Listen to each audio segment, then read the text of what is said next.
Hello everyone, welcome back to the Analyst for 3rd September 2024, where we will be discussing 9 most important articles from the Hindu and the Indian Express. In the very first article, we will be looking into a very important scheme for Indian agriculture by the name of Digital Agriculture Mission. In the second article, we will be looking into the African Summit with reference to China and the implications for India. In the third article, we will be looking into the recent disaster management bill and the recent allegations regarding the centralization tendencies within the same. In the fourth article, we will be looking into the Tista water sharing treaty between India and Bangladesh. In the fifth article, we will be looking into the Indian semiconductor mission.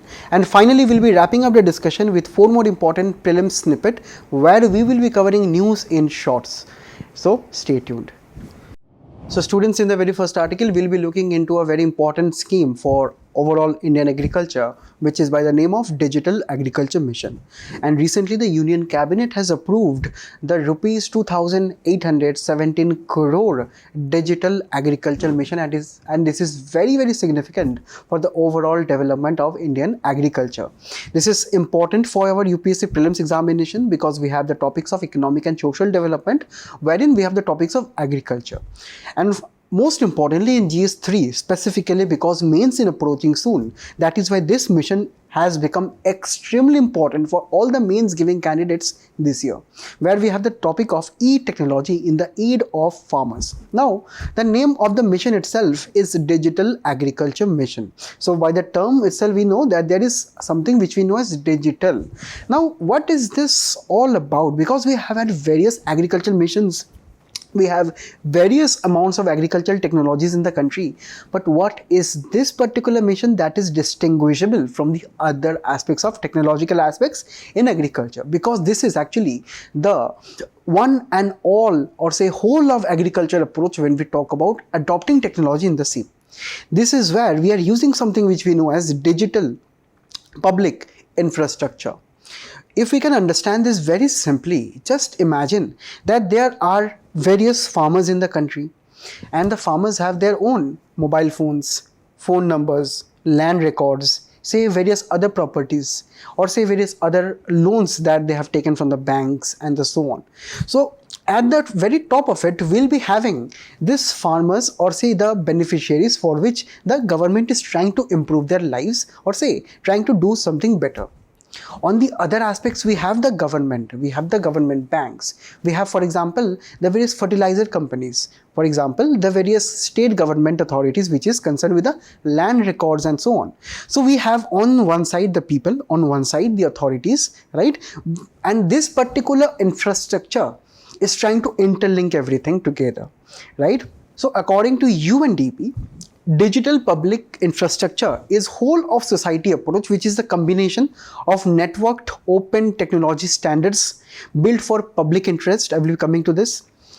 Enabling governance, where governance or regulating aspects of, say, for example, in this case agriculture, will be becoming more and more easier by better amount of data collection and similar measures, and also fostering a community of innovative and competitive market players such as the private players, where the private players can use the data, can use this particular platform and give their own services.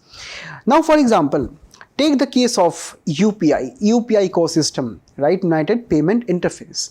We use UPI on a day-to-day basis, and we know that the basic structure of UPI was generally provided by the government of India, right? So there, in the basic structure, we have the various banks, our own bank accounts with the banks, and the various interbank networks. So how this UPI is working? It is a kind of a communication system between the banks. It is kind of a network between the banks which are digitally connecting our entire, say, savings accounts, current account, whatever accounts we have in the bank accounts, and it is helping us to transact easily by just, say, using QR codes, using our passwords and so on. So this is where we are as consumers at the one end, the banks are in the middle, right? And so the government is also there. And in the meantime, didn't we see apps such as PhonePe, Paytm, Google Pay, which are private applications? So what are these applications doing? These are made by the private sector through their own innovative digital technologies.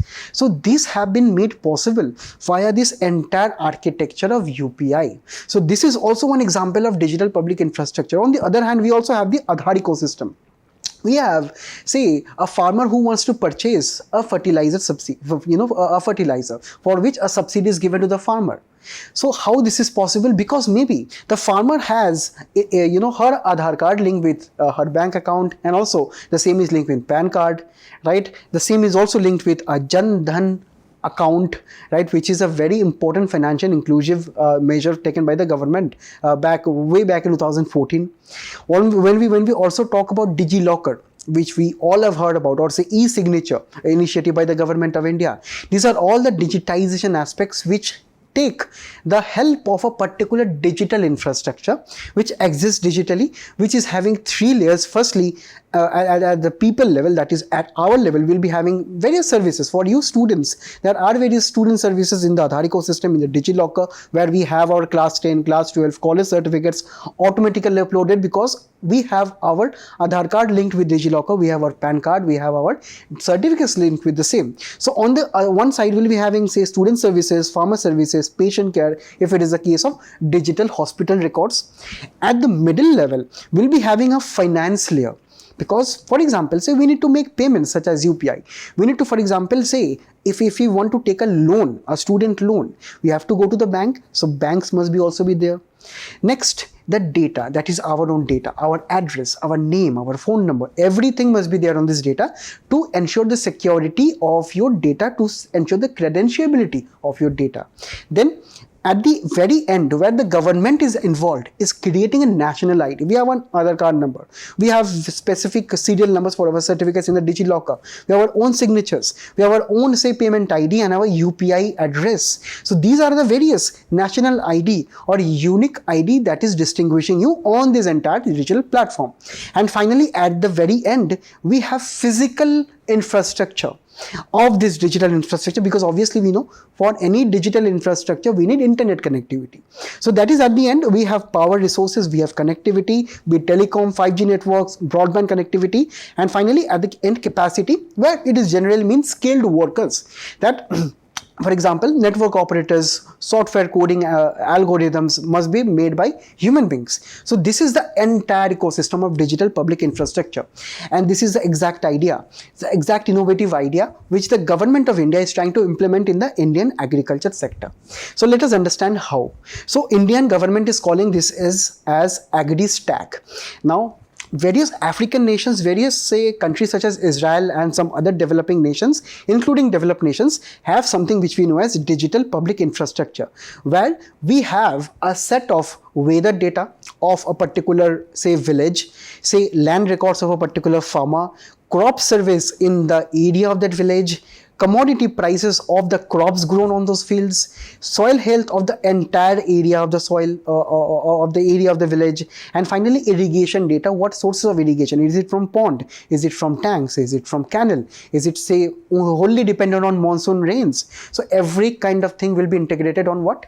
On one single portal, on one single platform. So this is actually the Agri-Stack which the government is talking about, where the data of farmers from 360-degree angles will be collected, and this is what we know as 3 foundational agri-sector registry or databases. The database will be created based on everything we talked about.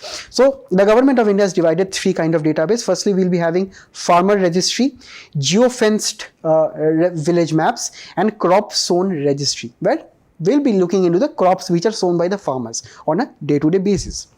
And these records will be maintained by the state or the union territory governments. It will be not maintained by the central government. It is a very important fact for your prelims. And this particular Agri-Stack was in the policy debates for a long period of time, but it was during the 2024-25 union budget which the government tried to formally announce, and finally it has come to the form. So at the very first layer, we will be getting the farmers registry as discussed, where a farmer ID will be given to each and every farmer, which will be dynamically linked. Dynamically linked means it will be constantly updated according to any changes in any of these parameters, right? So this dynamic updates will be regarding your land, your livestock ownerships, your crops sown, for example, rice, wheat, sugarcane, any kind of the crops, demographic details, right? Then family details, any kind of government schemes, any kind of benefits availed by the farmers. Everything will be given in that farm ID. So it will be very easy for the farmers to actually not go through any bureaucratic process, to not go to say agricultural departments and so wait for days and days and days to wait for any scheme to be passed, any benefits to be given. So everything will be on a digital portal, maybe most preferably via mobile application or say on a smartphone that the farmers already have. So this will be creating a interoperable public good. Interoperable public goods means this particular digital infrastructure is not a private entity, or say it is not a platform where the farmers need to pay a fee. It is totally given by the government. It is totally say almost by allocation of 3,000 crore, 2,800 crores. The government will be setting up the infrastructure. The farmers will be availing of the benefits. And what will be the benefits? The farmers will be getting various advisory services such as say what types of crops they should grow, marketplace services such as where they should be selling the crops, right? What kind of crops can be sold for the nearby market, for the city market, right? The various banking services the farmers will be getting, for example, for getting loans, for getting any kind of say digital provision of opening bank accounts, maintaining them, getting DBT, direct benefit transfers into the bank accounts. The farmers will be also be getting easily insurance benefits, because insurance companies, if they see that the farmer ID is having all the land records and it is constantly updated, it is constantly say having the crop requirement and so on. So the insurance companies can also get a kind of certainty that the farmers are growing this kind of crops, and these is weather data, any kind of changes can be easily computed. And finally, for the policy implementation part, agriculture policy making, the government will be benefiting because they can have more targeted intervention in this. So pilot projects are already on in many states, and the main aim is to create digital identities for the initial 11 crore farmers. So this will be implemented in a phase-wise manner going forward, that is within 1 year, 2 year and 3 year. And here, this was the first pillar of the mission, that is AgriStack. Further, AgriStack, I told you, is further consisting of crop zone registry, where the details of the crops planted by the farmers will be there, and this will be done by a digital crop survey, which is a mobile based ground survey in each cropping season, that is Kharif season, Ravi season and so on. Now in the comment section, can you let me one more season that is followed in India with reference to Indian agriculture? So let me know in the comments below. So this digital crop survey will be done where entire amount of details will be find out, and right now a pilot digital crop survey was conducted in 11 states in 2023-2024 in order to develop this crop zone registry, right, according to a source in the agricultural ministry.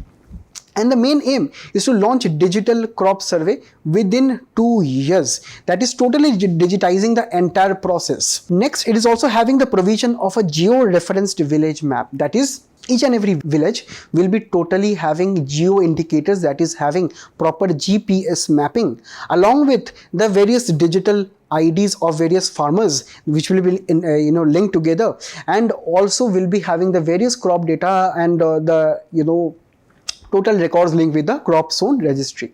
So mainly, what are the benefits we can understand? The farmers can have better direct benefit transfer, soil and health plant, advisory, weather advisory, seeds, site insurance, credit, irrigation facilities, pesticide information, nearby logistics, market access such as transportation and so on. And obviously about peer-to-peer farmer platform, that is farmers can learn from between themselves. The second and third pillar of this mission, the second pillar is actually the Krishi decision support system, which is a geospatial system. Now this geospatial system is something which is using remote sensing based information by using satellites. So these satellites will be equipped, are already equipped with remote sensing capabilities that will be looking in details into the various crop zone patterns in each and every village of the country. What is the probability of droughts, what is the probability of flood, and if there is flood, how to monitor them, and how to use the technology for model based yield assessment, or say predicting how much the farmers will be say having the production over a period of time. So this will be also possible using scientific measures, right? And also for settling insurance claims, because it has been seen that in few of the cases that some of the farmers has fraudulently claimed some insurance, and this is where the insurance companies can also use a remote sensing data. So this is actually using the whole of society approach, whole of technology approach for this same. And the third pillar of the same is soil profile mapping, where we'll be having detailed soil profile maps on a very high resolution scale using satellites. And this is also having the target to map around 142 million hectares of Indian agricultural land. As of now, we have already mapped 29 million hectares, and already we have this same in the inventory part. And for this Krishi decision support system, we'll be taking soil measurements, we'll be taking meteorological data, crop characteristics, everything will be fed into a technological system, which is will be a machine learning algorithm, which will be processing it and will be giving various targets for, say, crop grown, for insurance, for irrigation, and so on. So it is a comprehensive technological approach in this manner. Now, here we have to discuss about what are the use cases. We have already talked about use cases. Can be, say, helping in various kind of nutrition supports, farmer support, farm loans, disaster risk management, targeting, and so on. What are the core components that are used? The farmer group registry is used, farmer land registry is used, farm activities used. So we can understand every kind of thing is actually used here. And the infrastructure will be based on cloud and network, right? So every kind of data will be stored on government cloud information, and this kind of information can also be accessed, maybe in some cases can also be developed by some startups and the private sector. So just like the UPI, where we have seen apps like Google Pay, Phone Pay, and so on. So we can also have various private sector and startups to start their practices or start their investment in the agricultural sector by using various data in the same, right? And always be, we have to understand, always the policy and the aspect, regulatory aspect will be taken by the government of India. And here, how can it be a public good, or how can be this technology will be very important for the overall public? Firstly, this digital general crop estimation survey, this data use potential is immense. This will be used by the private sector to, say, model various products for the agricultural sector. This data can be used by the government of India to provide any kind of relief assistance during disasters, right? That can be also be used to tailor any future direct benefits transfer, or in the case of some universal basic income for the farmers, right? So this kind of data can be used to do many things apart from, say, monitoring the fertilizer use, monitoring the soil health, monitoring the environmental impacts of the agriculture in India.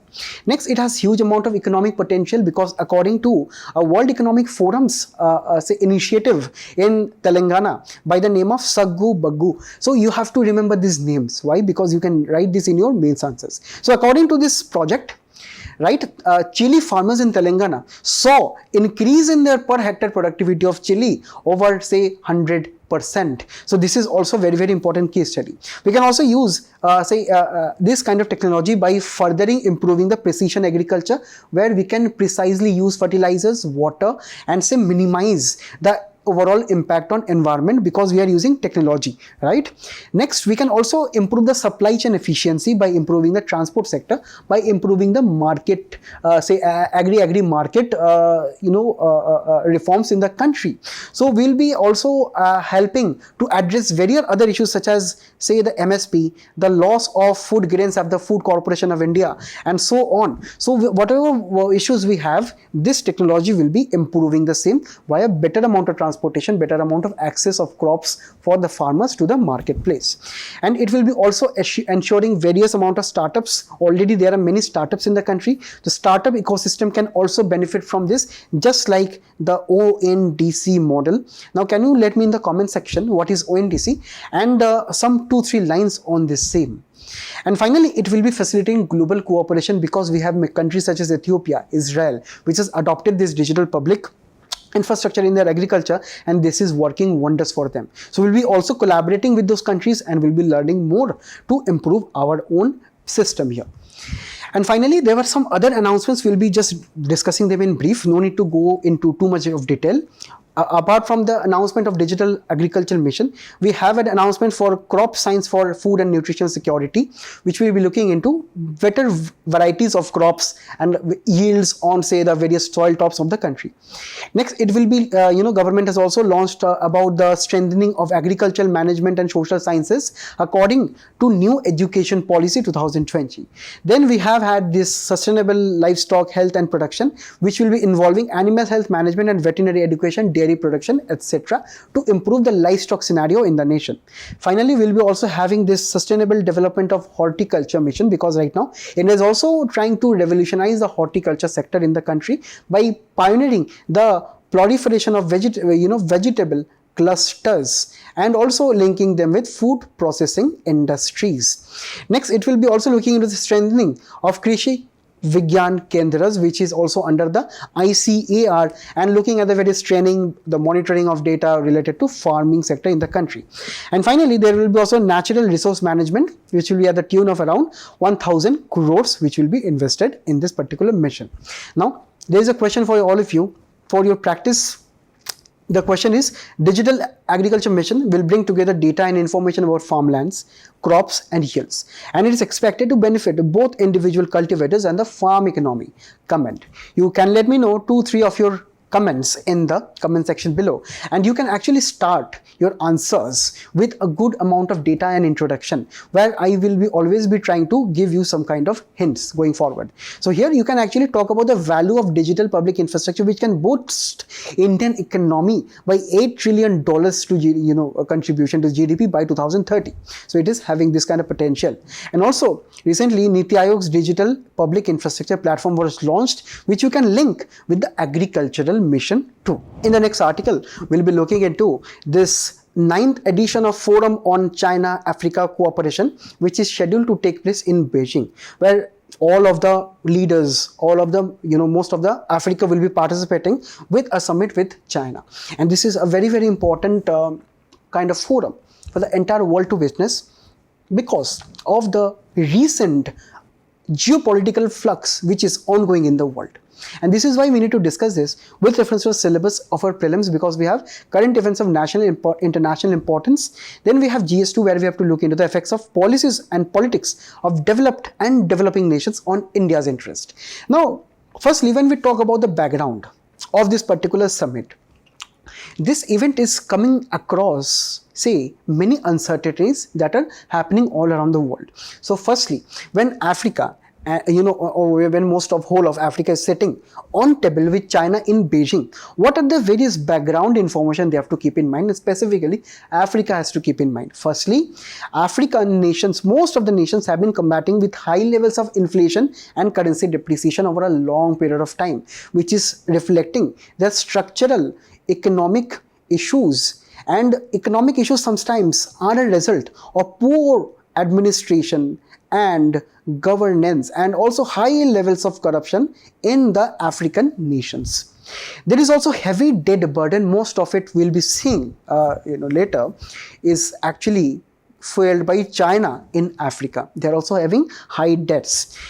Also, there have been many instances, you let me know in the comments, 2 instances recently where there have been unconstitutional military takeovers of various, via very coup in Africa, totally dismantling the established government at this level, right? Then there are various geopolitical tensions, not only in Africa, but we have had Israel issue going on. We have Russia-Ukraine issue which is going on. We have the various issues with reference to the US-China rivalry and the trade wars which happen frequently. So African nations, they are also kind of directly and indirectly involved in this kind of issues.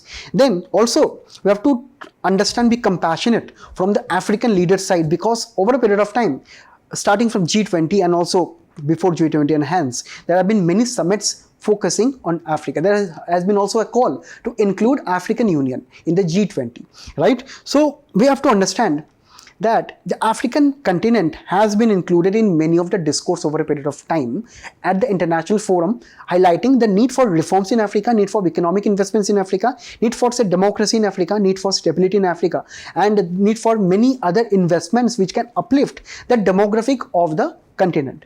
But despite that, there has been very little change on the ground. So this is where there is actually something which the author is calling it as summit fatigue. That means talk is not cooking rice. That means, people, leaders, all of the country, all of the, say, global leaders, they're talking about Africa, what must be done, what is to be done, but on real ground, nothing is being done, right? So we have had Africa +1 summits with Turkey, Russia, South Korea. We have a US and Africa Leaders Summit, but the tangible outcomes of the same is not helping.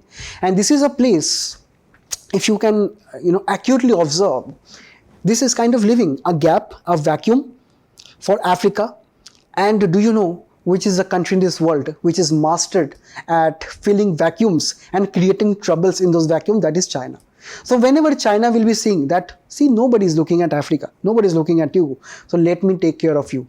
And China is not a benevolent say mother, right? What China will be doing, China will be giving you debt, China will be giving you economic aspirations while also crippling you on the same. So this is what China is doing. Firstly, we will be looking at how Africa and China are engaging over a period of time. If you look at this map, the African Chinese trade and industry, you can see there is, this is a desert region of say Africa, and I can see only this region and some of the say Congo region here, which is say heavily forested. So according to Chinese interest, if you can see the coastal regions, say north of Africa, which is very close to Europe, the East Africa, which is close to Indian Ocean. So China has focused their investment across these three zones of Africa pertaining to their own interest. I have highlighted this in the map, so you can understand, right? So and also a little bit of South Africa too, right? So according to their interest, China have cherry picked some of the nations and they have placed their investment, because this is Atlantic Sea, this is Indian Ocean, this is Mediterranean Sea, and further Europe. So China has further interest in connectivity with the rest of the say countries in this respect. And also we have to understand Africa is suffering something which we know as knowledge asymmetry. They do not have a particular unified agenda of looking at Chinese aspirations, why they are trying to invest in this manner, or why they are so benevolent with debt, right?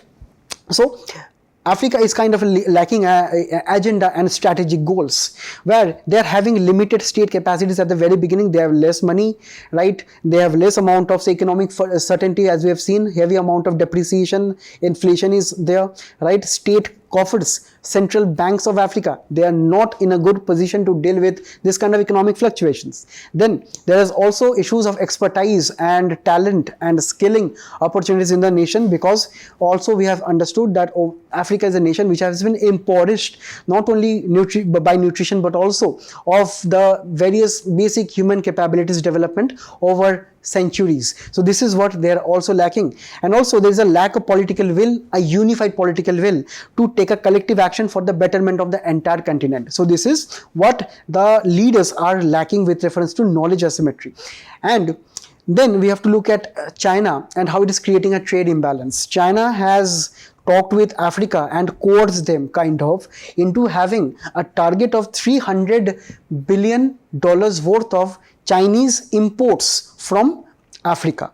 That is, China will be importing from Africa, that is Africa will be exporting to China.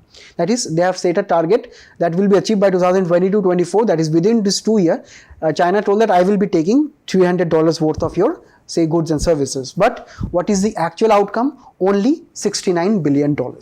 So we can understand the dichotomy, we can understand the hypocrisy of China, which is actually incapable, in a position to import that huge amount, but it is not doing so because of just sheer promise, right? It is giving just, sheer promises to this particular continent, and is also trying to transform Africa into again an exporter of raw materials versus the value added finished goods. For example, take the case of food processing industry, right?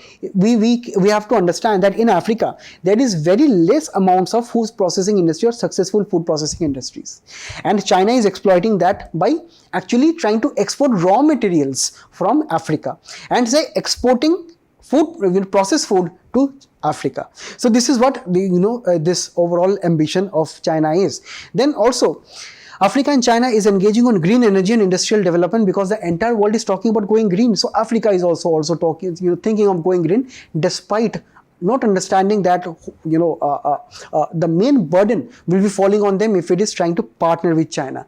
And already Africa is grappling with many kind of say infrastructural issues. For example, say electricity shortages, environment, social governance cost. For example, we have to understand, if we want to transition to a cleaner and greener economy, we have to have some investments towards environment, social, and say government side, in the regulation side. So this kind of costs are also high for Africa. So China is trying to fill in all the gaps by giving some fake promises. Why fake promises? Because China's role in African debt is a very serious matter. Why? Because if you can look at this map here, right? Look at all the nations. look at all the nations which are in debt to China, and you will be seeing, various countries, almost all of the countries in Africa has fallen in debt with China. So this is how China practices something which we know as debt trap diplomacy. What China does, China, for example, will be offering $100 billion to Kenya, for example. In return, China will be asking for what? Security, right? If I'm giving you $100 billion to Kenya, won't Kenyan government give something in return as security collateral, just like we give to collateral to any banks if we want to get any loans? So for example, Kenya has given up some of its airport management to China. So what is the case here? So China deliberately knows that Kenya won't be able to pay back the debt of $100 billion over the next 2 years, 5 years, 10 years. So this was a strategic aim to capture this airport. And these leases are sometimes as high as 99 years, 120 years and so on. So for 120 years, China will be controlling this airport, and this is how China is strategically choosing some ports, airports, oil resources, some mines here and there in China, with various amounts of contractors, with various amounts of governments, to trying to capture this via debt. So indirectly, they are trying to capture the entire region. And from 2020 to 22, China has given how much? $170 billion in debt to these African nations alone, right? And Chinese lenders are accounting to 12% of Africa's public and private debt. Can you imagine that? 12% a particular country. Then around 50% of Chinese loans to sub-Saharan nations are not disclosed in sovereign debt records even. We have at Standard & Poor's, we have Moody's, we have Fitch, which try to give out sovereign credit rating. That is the credit rating that is given to particular nations.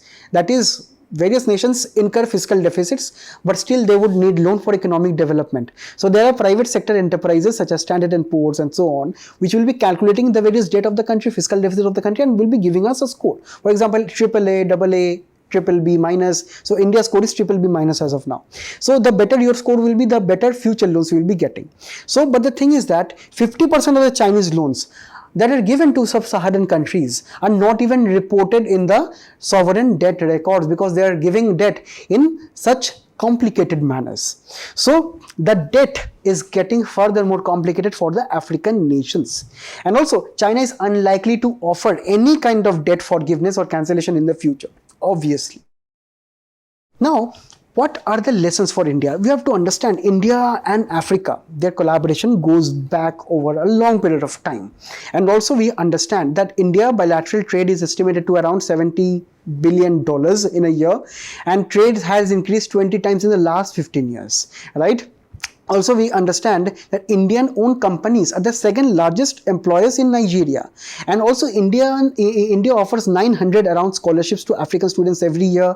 Almost 3% of South African population is of Indian origin. And India is currently spending around $7.5 billion worth of infrastructure projects in around 40 countries. So that is what India must be having a particular blueprint for Africa going forward. Firstly, India must be using her own comparative advantage, that is using technologies, ICT, information technology communication, by building 5G technologies, by fostering agriculture, technologies of drones, micro irrigation and so on, and also pharmaceutical. And also India can, as we have seen in the very first article, spread the technology of digital public infrastructure in their agriculture scenario. It can also, it should be also trying to emphasize on the continuity of engagement with Africa on various forums such as India-Africa Forum Summit, regular dialogues with African Union and regional economic communities. So India has taken a good step in G20 by trying to include African Union within the G20 framework. Then India is also trying to, should also focus on strengthening the economic cooperation, because Delhi right now must understand that Africa is a country worth of, say, huge amount of demographic dividend in the years going forward. So a good amount of economic opportunity. Next, government must also be trying to have innovative financing solutions. For example, say having our own private sector go there and set up various bridges, infrastructure and so on via PPP model. We can also have blended finance by, say, taking part of the finance from banks, corporate and various multilateral organizations and investing in Africa. Support Indian firms in Africa with low cost credit. India can also try to leverage India's digital stack, particularly with reference to UPI, Aadhaar system, digital public infrastructure in in agriculture, e-signature, DigiLocker. These kind of technologies can be promoted. Rupee-based transactions must be promoted in the trade to actually lessen the fears of excessive depreciation by actually facilitating the rupee trade with African nations, and also focusing on de-dollarization or using less amount of dollars as is the policy imperative right now. And India must also learn a little from the Banjul format. Banjul format means that instead of say negotiating with all of the say African nations, we can engage with around 15 most important countries in Africa and African Union Commission, because we have seen in the very first slide that there is a kind of a summit fatigue among the African nations. So let us cherry pick some of the nations, let us talk to them, let us talk to the African Union Commission, and let us sort out what must be done forward on the particular above grounds. On the base of it, we'll be having one practice question for you all, that is, there is a critical need for African nations to develop and assert their strategic priorities, reducing the reliance on external influences. Discuss with respect to India's posture for Africa. You let me know some of your own viewpoints, some of your own personal viewpoint, because in this preparation, your own opinions also matters. So let me know in the comments what do you think about India's increasing engagement with the African nations. So we're talking about the 15 most important African nations. These are the nations, for example, Morocco, Ghana, Angola, Algeria, and so on, which are actually one of among the 10 largest economies in Africa. So you can also start your answers with this particular reference. In the next article, we'll be looking into the centralization of disaster management via this Disaster Management Bill 2024, wherein there have been various provisions of this particular bill, where the experts are alleging that this will be leading to more and more centralization of disaster management and hurting the principles of cooperative federalism in the country. Now, this kind of words are extremely important for your answers, particularly if you're writing any topic related to this topic. Now, in UPSC prelims, we need disaster management and the various provisions for our Indian polity and governance. We need to look at the same with reference to GS2, because we have the National Disaster Management Authority and the State Disaster Management Authority according to the statutory bodies, right? Then under GS3, we need to look into the disaster and disaster management provisions, which is extremely important, because this year's mains will be focusing on the current affairs in news right now. And Disaster Management Amendment Bill 2024 is building upon the Disaster Management Act, which was enacted earlier, right? According to that structure, we have the Government of India, which is having the direct control over the National Disaster Management Authority. Along with the same, we have at the state level the State Disaster Management Authorities. Under the NDMA, we have National Institute of Disaster Management, National Disaster Response Force, and the National Disaster Mitigation Resource Center. Alongside the same, there are many agencies which used to give inputs to these authorities. That is Planning Commission, which was earlier existing. Right now, Niti Aayog from time to time can also give some suggestions. We also have the Ministry of Home Affairs, other ministries and departments, and the armed forces. Then on the other side, we also have, say, back then, a non-statutory some kind of committees and say authorities such as Cabinet Committee on Security, Cabinet Committee on Management of National Disasters, High Level Committee, and National Crisis Level Management Committee, wherein these last two bodies were tasked with the framing of various amount of disaster mitigation and management plans at the national level. Right. Next, at the state level, we are following the same structure, where we have the SDMS and the State Disaster Response Force. We have the various departments, we have the various ministries. At the district level, we also have the same. We have the district disaster management authorities. Then we have the various departments, civil defense, home guards, which are common, police and fire services, which are also common. And at the end, we also have the local bodies such as Gram Sabha, Gram Panchayat, which also coordinate with the authorities. The main provisions of the 2024 bill is, firstly, it is trying to strengthening the authorities, that is the NDMA and the SDMS, by giving it the power that the high level committee and the National Crisis Level Management Committee had, that is framing, right? Framing the disaster mitigation plus management plans. Right. Next, we have the creation of disaster database at the national and the state level. So this is for the very first time, and this is a very good initiative, right, where there will be a centralized database And this will be looking into the disaster assessment. For example, if there is a cyclone, if there is an earthquake, what would be the assessment of the authorities, what should be done before and after the disaster. Then how the funds will be allocated, and how the funds has been allocated and already has been spent, those entire monitoring will be done. And here the monitoring aspect is extremely crucial, because according to the authors and also the various experts, this is where they are arguing that this has been made more and more centralized. Then we also have the various preparedness and mitigation plans, where this will be tasked with the NDMA and SDMAs. The risk or observance with reference to various disasters, they will also be listed down and accordingly be discussed. Then there is right now a mandatory state disaster response force in every state. Earlier it was not mandatory, right now it has been mandatory for every state to set up this. So some other definitions, or say some other features. Firstly, it is defining disaster management, which is actually inclusive of disaster risk reduction through reduced exposure to disasters, reduced vulnerability of people, property, infrastructure, etc., improve preparedness, resilience and response capacity. So they have tried to define this kind of definition. Next, it is also trying to constitute an urban disaster management authority. Now this authority will be there in every city where it is having a municipal corporation, right? It will be looking into the various localized effects of, say, flooding, right? Various incidents of, for example, say landslides at various important, say, hilly towns and so, right? So it will be looking into the various localized aspects of, say, urban disasters, right? And also, except Delhi, Chandigarh, right? So most of the, say, capitals and the large cities will be having this authority. Next, we have the state disaster response force, which is right now mandatory, as we have also seen. They will be looking at periodic disaster risks and potential future risks from extreme climate events. This is very, very important. Why? Because for the very first time, extreme climate events has been cited, right, as some say a reference for this kind of amendment. Why? Over a period of time, we are seeing that there are increasing amount of greenhouse gases, and this is leading to greater concentration of carbon dioxide and greater amount of global warming, which is leading to melting of ice, which is leading to various, say erratic monsoon patterns, right, which is leading to droughts, which are leading to various, say, other motivated events such as say irregular weather patterns, extreme winters and so on. So due to extreme climate events, disasters can take place, and this is where the Act will be looking in this particular manner. Next, it will be trying to give statutory status to organizations which were not statutory earlier. These are the pre-Act organizations such as National Crisis Level Management Committee and the High Level Committee, as we have seen in this particular, say, area of the map, right?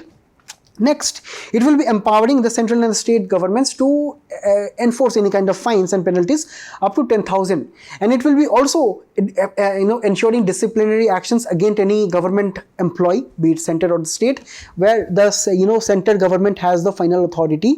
It will be trying to empower authorities under section 60A to take any actions regarding, say, disaster impact with reference to penalties for non-compliance of officers at the state level.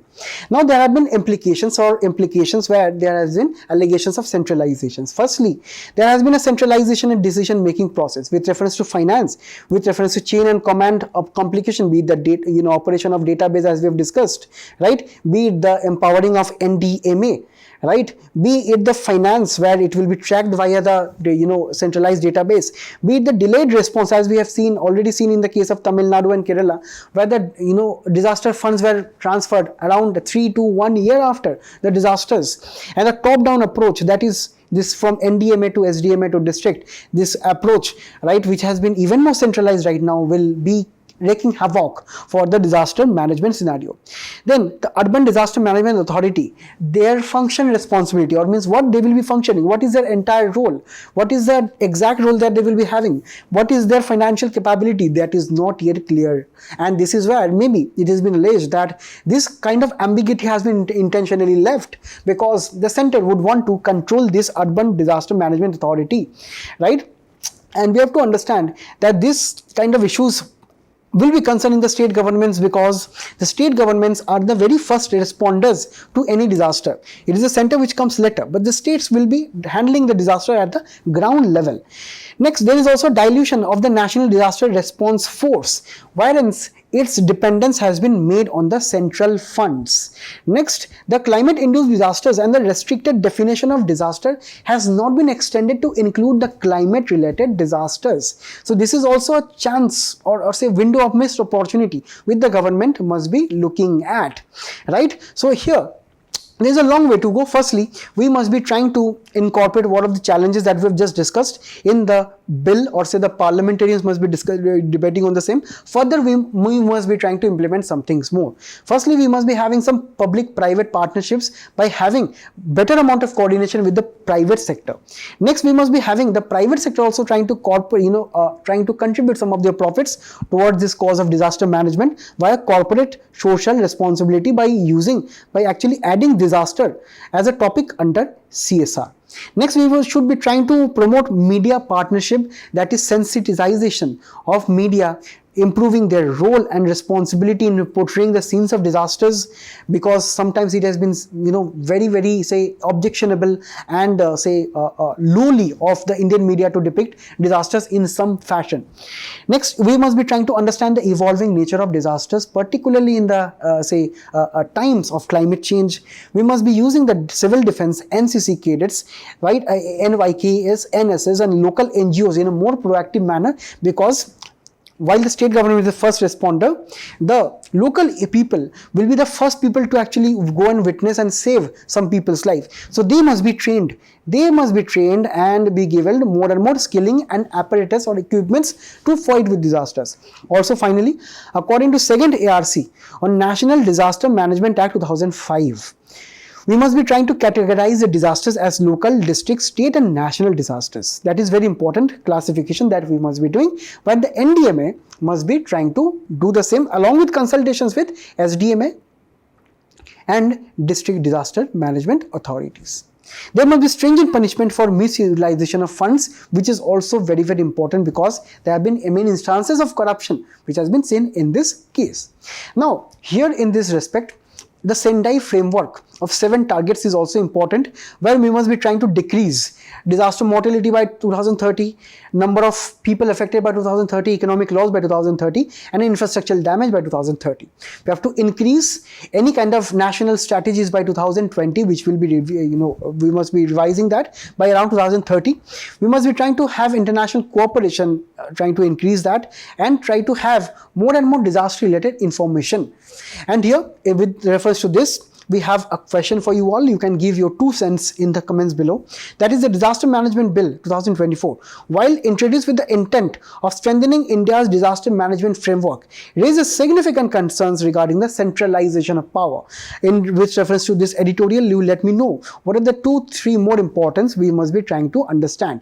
And it is always good for your answers to have some good kind of flowcharts and presentation, where we have here the principles of disaster management.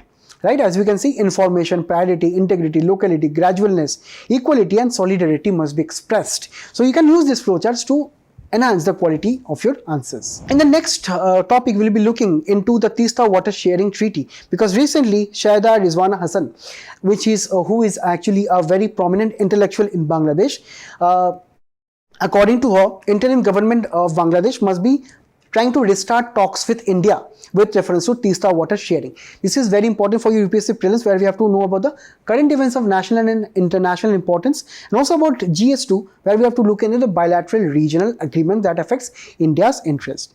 Now, when we talk about India and Bangladesh, we have to understand is crisscrossed by many rivers. In essence, Bangladesh is crisscrossed by 200 plus rivers. 54 rivers are transboundary rivers which actually cross both India and Bangladesh borders. While India is at the upper riparian side from the Sikkim region, West Bengal region of Coach Bihar, and the Assam region of the Brahmaputra Valley, right, where it is at the higher altitude, and from there the rivers flow into the hills and then the plains of Bangladesh, right. So we have the upper riparian rivers which are across 4 major basins in India, but water agreements between India and Bangladesh is only between 8 rivers. So this is where Bangladesh, justicably will be feeling left out with reference to the various waters or say rivers and the water shared within the same. So firstly we have to understand the Teesta water sharing treaty was formulated, was discussed between the two nations to actually look into the water allocation between the two nations, to looking into the river management, that is joint management of the river, including flood control, navigation and environmental protection, and also to look into any kind of dispute resolution if any dispute is taking between the two nations. But what is the dispute between that? That Bangladesh wants 50% of the Teesta's waters and India is claiming 55%. Right? Bangladesh is claiming the water between December to May, when they would require, they generally face water scarcity, because between this season, between these months, we do not see the monsoon. So that is why the flow of the river slows down, and that is why Bangladesh will be facing various water scarcity issues. And negotiations are on since 1983, and primarily the initial deal gave India 39% of water and Bangladesh 36% of the water, and 25% was unallocated. And in 2011, while India and Dhaka, right, Delhi and Dhaka, they agreed on the issue, right, that is for interim years of 15 years, right, Bangladesh would be having 37.5, India would be having 42.5 based on the various issues. But the Chief Minister of West Bengal opposed it and tried to subvert the particular agreement, which is even not taking place right now.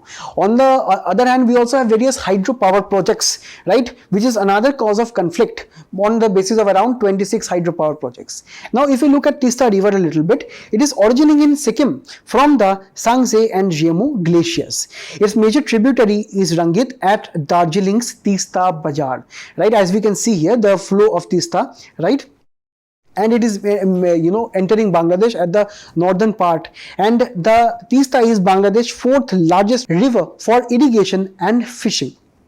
And we have to understand this is a very important river for the people of Bangladesh. Apart from this, we also have various major rivers of North Bengal such as Tosha, Raidhak, Bra, Jaldha, right, the various Tangan River, Kosi, right, which is actually eventually merging with Ganges and finally entering Bangladesh as Padma, right. Also we have many other rivers, which is very important for your claims information, right. So please do be aware of the major names here only, right.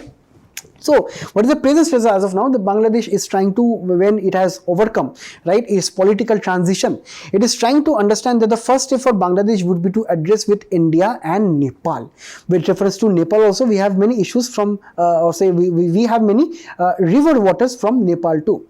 According to Bangladesh, according to this intellectual, issue can be resolved amicably with India. She has this concern. And also, but we have to understand Bangladesh, according to them, can also consider going to any kind of international legal principles and documents regarding water sharing if India is not proactive in this. Now, apart from this, Bangladesh is also trying to establish some early warning mechanism for flash floods, as we have seen recently that occurred in Bangladesh, that claimed a lot of life. And also, we must be trying to also, according to Bangladesh, they are also trying to negotiate with the government of West Bengal.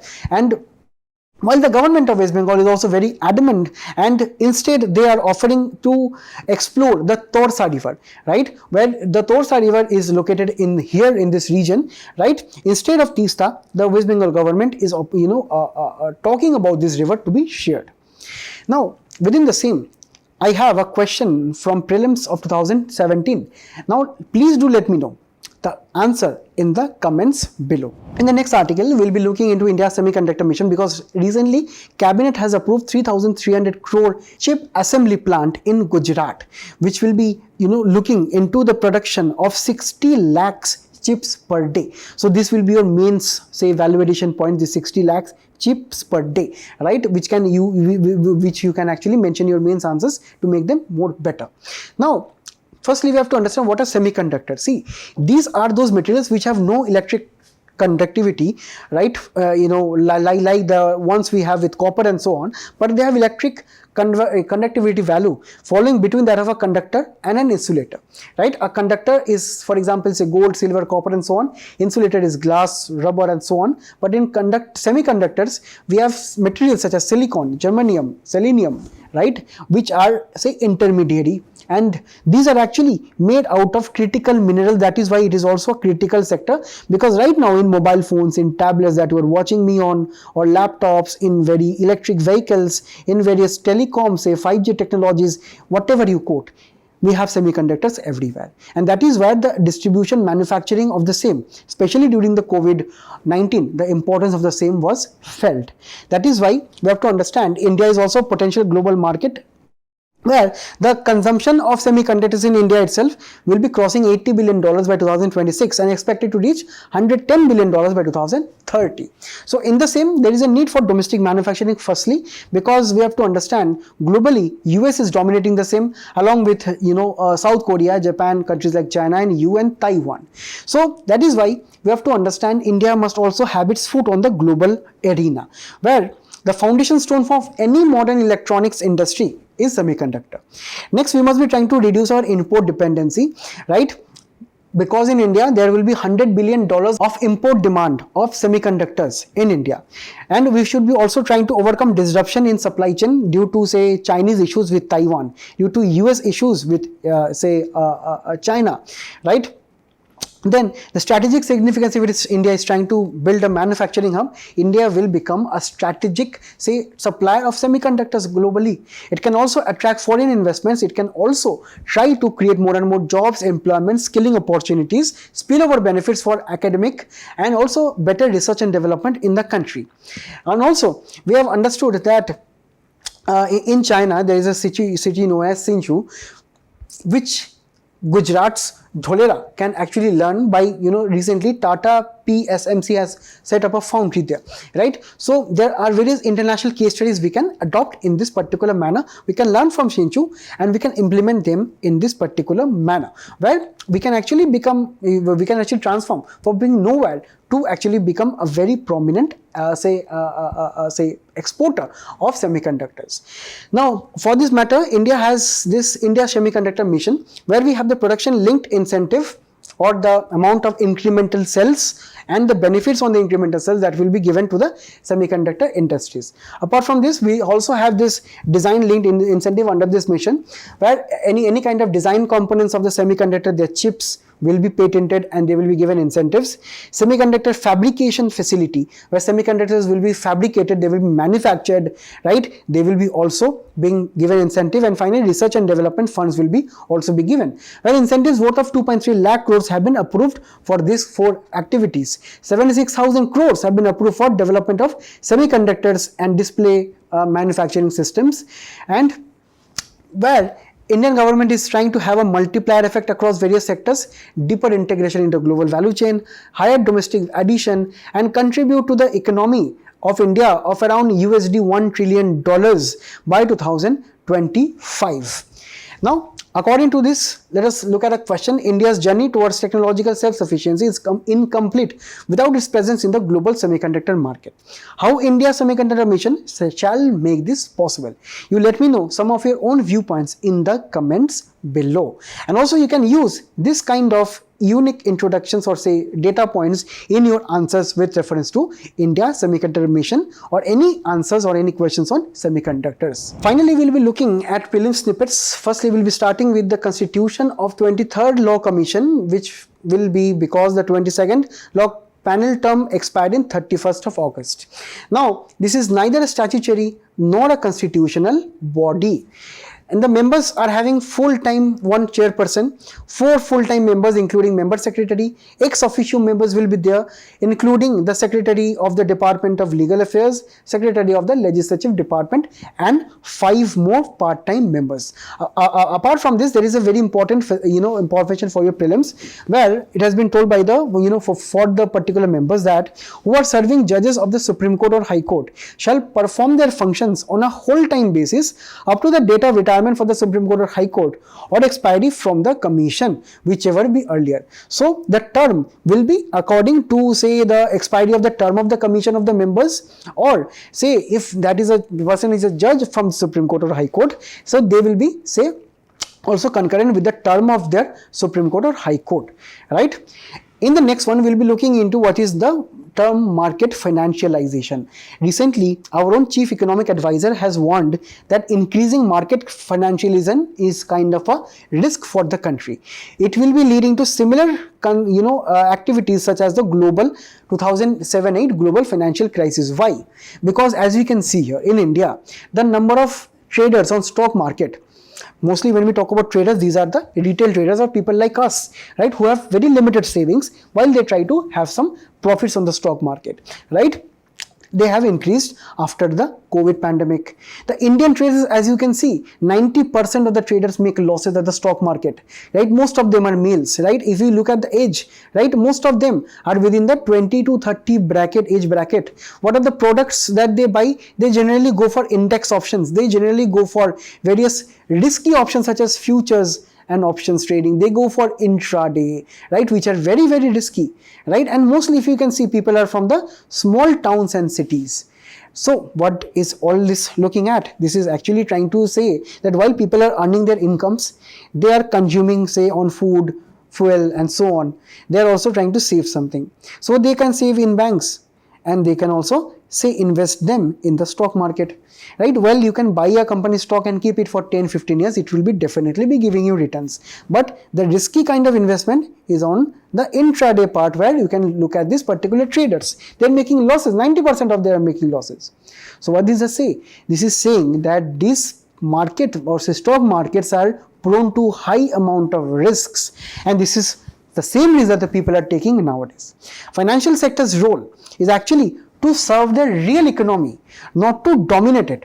That is, stock markets is to serve. That is, stock markets are to raise money from the people, and those money can be used by the companies to invest in their business. It is not for this kind of money making process, right? Then the policy and macroeconomic impact will be very high. That high public and private debt is increasing because some traders are taking loans from the banks to invest in the share market. Then income inequality is also increasing because while the brokers, they know about the trades properly, they have the financial expertise, they are having high amount of profits, but the retailers, they follow YouTube channels, they look at here and there, they go to their friends' houses and they suffer huge amount of losses, and hence inequality is there, risks are there, future projections, future preparedness is also very low. That is why market financialization is good, but too much is not good. In the next one, we'll be looking into the IPO report. What are IPO? This has been released by the SEBI. This report has been released by the SEBI. IPOs are just when a private company will be selling shares to the public for the very first time. It will be listed at the stock exchange, right? Then it will be becoming a public company.